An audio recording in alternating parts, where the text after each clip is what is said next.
जय श्री कृष्णा दोस्तों। हर हर महादेव। कैसे हैं आप सब? स्वस्थ और सुरक्षित होंगे। दोस्तों, रविवार के दिन इस बार रामनवमी का बहुत ही अच्छा संयोग पड़ रहा है, बहुत ही सुंदर। रामनवमी के दिन यदि आप सुबह स्नान कर कर सूर्य नारायण को जल समर्पित करते हैं और थोड़ा सा कुछ विशेष ध्यान रख लेते हैं, आप मानकर चलिए जीवन में जो भी कष्ट हैं, समस्याएं हैं, सारी समस्याएं आपकी दूर हो जाएंगी।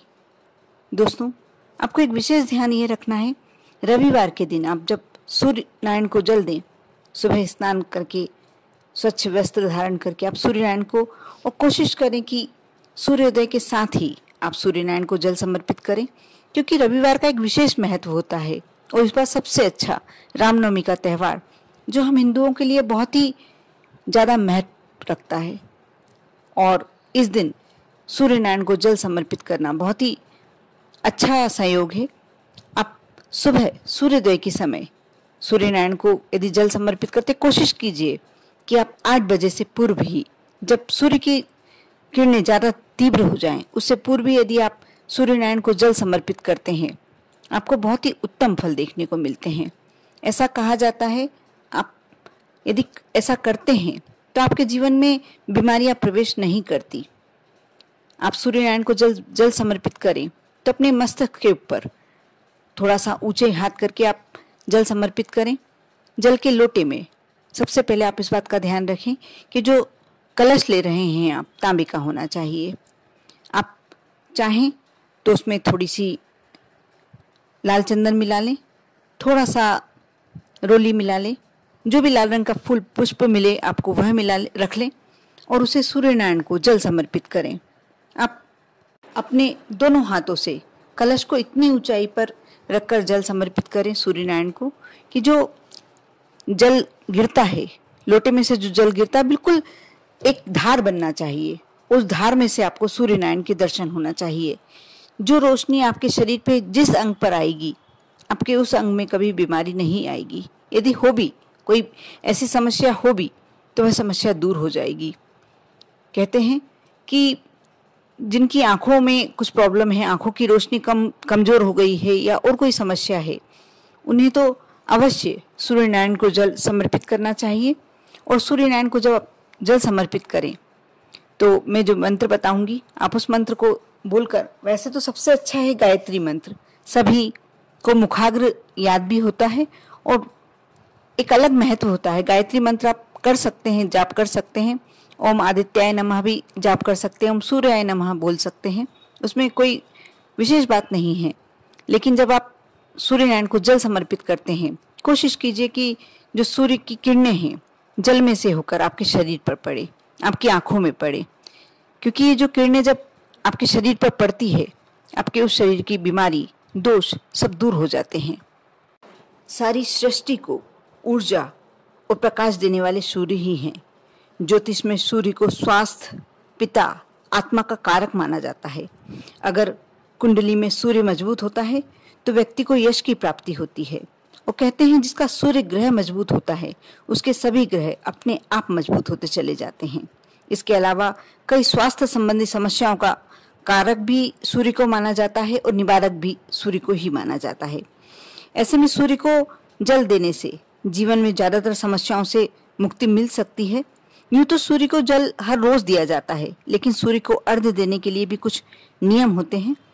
जैसे आप इन नियमों का पालन करते हैं, वैसे वैसे आपको आपके घर में सुख, समृद्धि और लक्ष्मी, वैभव सभी की समृद्धि होती जाती है, बढ़ोतरी होती जाती है। जैसे जैसे आप सूर्य नारायण को जल समर्पित करते हैं, वैसे वैसे आपके जीवन में सुख, समृद्धि, वैभव की बढ़ोतरी होती जाती है। लेकिन एक बात का आपको इस बात का ध्यान रखना चाहिए कि बिना स्नान किए कभी भी सूर्य नारायण को जल अर्घ्य नहीं देना चाहिए। यदि जल चढ़ाने के बाद इसके छींटे आपके पैरों पर पड़ते हैं तो इसमें कोई दोष नहीं होता, और सूर्य को पिता का कारक माना जाता है। इसलिए जो व्यक्ति सूर्य को अर्घ्य देते हैं उन्हें अपने पिता और परिवार का विशेष स्नेह प्राप्त होता है, सम्मान प्राप्त होता है। अगर आप शिक्षा संबंधी एकाग्रता को बढ़ाना चाहते हैं तो सूर्य को अर्घ्य देने वाले जल में थोड़ा सा नीला रंग मिलाएं। ऐसा करने से शुभ फल प्राप्त होंगे।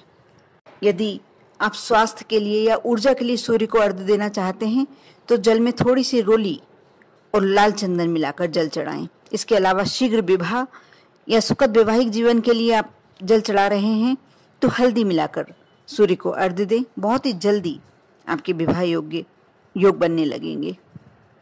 यदि आप किसी विशेष इंटरव्यू, परीक्षा या किसी कार्य में विजय प्राप्त करना चाहते हैं तो जल में लाल गुड़हल का फूल डालकर आप जल चढ़ाएं। आप देखना बहुत ही जल्दी जिस भी कार्य में आप चाहते हैं कि सफलता मिले, उसमें बहुत ही तीव्र गति से आपको सफलता प्राप्त होगी। यदि आप चाहते हैं कि पितृ शांति या कोई बाधा है आपके जीवन में, उसका निवारण के लिए यदि आप अर्घ्य दे रहे हैं तो जल में तिल और अक्षत मिलाकर जल चढ़ाएं। अगर जीवन में हर तरीके का लाभ प्राप्त करना चाहते हैं तो सूर्यदेव को सादा जल चढ़ाएं। जल चढ़ाने के बाद थोड़ा सा जल बचा लें। इसे अपने मस्तक, कंठ और दोनों भुजाओं पर लगाएं। इससे आपका सूर्य प्रबल होगा और आपके जीवन में जो भी कष्ट है, समस्याएं हैं, सब समाप्त होकर आपको जीवन के हर प्रकार के लाभ प्राप्त होने लगेंगे। साथ ही दोस्तों, एक मैं महा उपाय बताने जा रही हूँ। इसे कर कर आपके जीवन में यदि धन की कमी है, यदि आप बहुत ज़्यादा कर्जे से ग्रस्त भी हो गए हैं, बहुत ज़्यादा परेशान चल रहे हैं, आप ये कार्य कर लेते हैं, आपके जीवन की वह समस्या, चाहे धन संबंधी समस्या ही हो, अवश्य दूर हो जाएगी। आप किसी भी रविवार को, और जो रामनवमी का अभी रविवार पड़ रहा है, आप उस दिन से शुरू करते हैं तो बहुत ही उत्तम रहेगा। आप सुबह स्नान करने के बाद आप तांबे का एक कलश लें, उसे जल से भर लें, स्वच्छ जल से। उसमें थोड़ा सा रोली, कंकु वगैरह डाल लें और उसमें एक लाल मिर्च का दाना आपको बढ़ते क्रम में डालना है। जैसे रविवार को आपने 1 डाला, फिर उसके बाद 2 डाले, दूसरे दिन 2, सोमवार को 2, उसके बाद 3, इस तरह से आप 11 तक ले जाएं।